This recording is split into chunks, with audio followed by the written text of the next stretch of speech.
Welcome to our channel. We're so happy to have you here. Don't forget to subscribe and help us hit our goal of 100,000 subscribers. Aside from the Zapruder film, this is believed to be the last photo of JFK taken while he was alive. This photo was taken 2 seconds after the fatal shot. He was not immediately killed, when the motorcade was already passing the Texas School Book Depository building, which can be seen in the background. Jackie Kennedy's iconic pink suit is, of course, forever linked to JFK's assassination. However, she wore the suit publicly at least 6 times before that day. Below is a photo of her wearing it to visit her sister, Lee Radziwill, in London in March 1962, and when the Maharaja and Maharani of Jaipur visited the White House in October 1962. You might not know it, but for a short time, the iconic Hollywood Bowl had a fountain in front of the stage. At first, it was built as a reflecting pool in 1953, and in 1959, the fountains were added, designed to create a scenic and elegant backdrop for performances. In 1968, Jimi Hendrix played the bowl, and fans jumped into the fountain while he played. The fountain was removed in 1972, but to this day, that section of seats is called the Pool Circle pool seats. The iconic Hollywood sign was actually built in 1923 to advertise the Hollywoodland real estate development in the hills below it. The sign was originally only supposed to be up for 18 months, but it became a visual symbol of Los Angeles. Throughout most of the golden age of Hollywood, the Hollywood sign read Hollywoodland, with the land part only being removed in 1949. A photo of Mary Pickford and Douglas Fairbanks putting their handprints and signatures in cement outside the Chinese Theater in 1927. Behind them is Sid Grauman, who built the iconic movie theater. They were the first 2 celebrities to ever do it. A photo of Gabriel Fluffy Iglesias, who nearly 100 years later, in March of 2025, is the most recent celebrity to put their hands and signature in cement in front of the Chinese Theater. This is a photo of a New York City set built in the backlot of a studio in Hollywood, California in the 1920s. There are a lot of details they carefully recreated, including an elevated train, which was still commonly used as a lot the city's subways had not been built yet. This is a photo of the Cassius M. Clay Battalion of the Union Army defending the White House and President Abraham Lincoln during the Civil War, April of 1861. This is one of the first photos of the Oval Office when it was built in 1909 by President Taft. A photo of Walt Disney at Disneyland before giving his opening day speech on July 17, 1955. Hot by Disneyland photographer René Bardot. This is the last photo taken of Walt Disney at Disneyland in 1966. Louis Vuitton's rich, storied history is often overshadowed by its continued relevance and desirability today, so it's easy to forget that the brand's legacy of luxury stretches back far. This 1930 Vogue photo of their iconic monogrammed luggage is a testament to how long Louis Vuitton has been synonymous with elegance and exclusivity. This is what Gucci purses looked like in 1974, and they ranged around $165 to $185 in price. In 1953, the Academy Awards were televised for the very first time. Here's a picture that shows how that looked like behind the scenes. A behind-the-scenes photo from the set of the NBC sitcom Caroline in the City, which exists in the same universe as Friends. Matthew Perry's Chandler Bing made a cameo on the show, while on that same episode, Jonathan Silverman's character Jonathan Elliott from another NBC sitcom, The Single Guy, also appeared, further linking the shows. The final episode of Friends is the most-watched show of the entire 2000s. 52.5 million viewers watched it. This is a pic of people watching the finale live in Times Square. This is a photo of Lucille Ball and Desi Arnaz rehearsing a scene for the very first episode of I Love Lucy that they would film. BTW, it was the episode Lucy Thinks Ricky is Trying to Murder Her, though it would air 4th. This is what an Abercrombie & Fitch store looked like in 1959. This is what a drive-in movie theater looked like in 1933.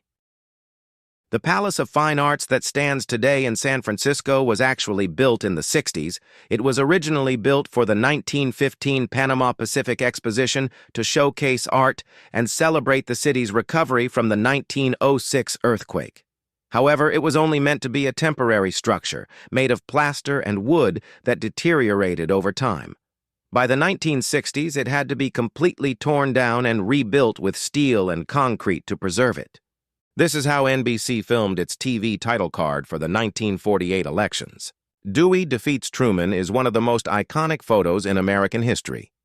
As you can see, the photo shows President Truman triumphantly holding up a premature Chicago Daily Tribune headline, incorrectly declaring his opponent, Thomas Dewey, the winner of the 1948 U.S. presidential election. This is sculptor Gutzon Borglum's 1/12th scale model of what Mount Rushmore National Memorial was supposed to look like. It was never fully completed because of lack of funding. This is a photo of when construction began on Mount Rushmore in 1929. A photo of how TV weather reporters presented forecasts before screens. They would use magnetic or paper maps and manually place the weather symbols on it. Because Rockefeller Center remains a top tourist destination and a bustling office hub, it's easy to forget that it's actually pretty old. It was built in the 1930s. This is a photo of people walking around Rockefeller Plaza in 1933. A photo of teenage James Dean in the late 40s when he played on his high school's basketball team. By all accounts, he was pretty good. On the left is one of the first photos of Queen Elizabeth, taken 1 month after she was born at her christening in May 1926. On the right is the last photo of the Queen, taken when she met Prime Minister Liz Truss, 2 days before her death. On the left is 112-year-old Taimruz Vanacha, who was a veteran of World War I and the Russian Civil War, with his son Ivan, who was also a World War I veteran, photographed in 1980.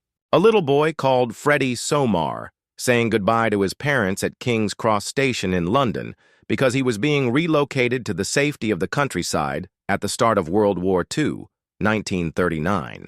John F. Kennedy smoking a cigar. He'd buy 1,200 Cuban cigars the day before signing the U.S. embargo on Cuba, banning all imports from Cuba, 1962. Jean Genet, in the middle, French author, playwright, former thief, and homosexual prostitute in Palestine, where he aided the Fedayeen, freedom's fighters, and refugees during the Six-Day War. Openly gay here, he is embraced as an ally in the struggle. Nikita Khrushchev views the Lincoln Memorial in Washington during his visit to the United States. Agatha Christie enjoying tea on the balcony of the British School of Archaeology in Iraq, Baghdad, 1950s. Rick Moranis married costume designer Ann Belsky in 1986, and together they had 2 children. Then tragedy struck, and Moranis decided to take a break from acting in 1997 to raise his children. When asked about his decision, he said, "I have absolutely no regrets whatsoever. My life is wonderful." Caroline Munro, 1973. Rose McGowan, 90s. Steve and Terry Irwin, 1992. 2nd June, 1953. Elizabeth II was crowned in Westminster Abbey, marking the beginning of a reign that would last 70 years, 7 months, and 6 days, the longest in British history. Here she is in the late 60s, early 70s. A woman doing Wonder Woman cosplay in the 1980s. Debbie Harry with body decorations painted on her by H.R. Geiger on the set of the music video for Now I Know You Know. 1981 is blind Princess Infanta Margarita of Spain, gazing lovingly at her husband on the day of their engagement, March 1st, 1972. Robert De Niro's mohawk from Taxi Driver, 1976, was not real due to the fact that he had to film scenes for another movie shortly after Taxi Driver. Instead, they created a bald cap that was glued to De Niro's head. The wig is currently on display at the Museum of Moving Images in Queens, New York. The farmhouse that once occupied corner of the 84th Street and Broadway in Manhattan was known as the Brennan Farm. This rural retreat became home to renowned poet Edgar Allan Poe and his wife, who moved there in hopes that the fresh country air would help ease Poe's tuberculosis. 1840s. In 1966, 6 Tongan teenage boarding school students decided to run away on stolen boat. They aimed to sail Fiji, but a storm left them shipwrecked on the uninhabited islands of Ata Lol. Middle of nowhere in Indiana, snowsuits, moon boots, and freezy freakies. 1983. Monica Bellucci, 1991. 3 friends at a tiki bar while on a hockey road trip to Montreal around 68 to 70. 2 were sports journalists, the other a hockey team employee. Photos was taken by an employee of the bar and sold to the customers. These 3 were the best of friends. These guys were definitely old school cool. On this day in 1997, Jeff Buckley passed tragically. This is the last known photo of Jeff, taken just a few hours before he died. Jada Pinkett and Tupac, Baltimore School for the Arts, 1980s.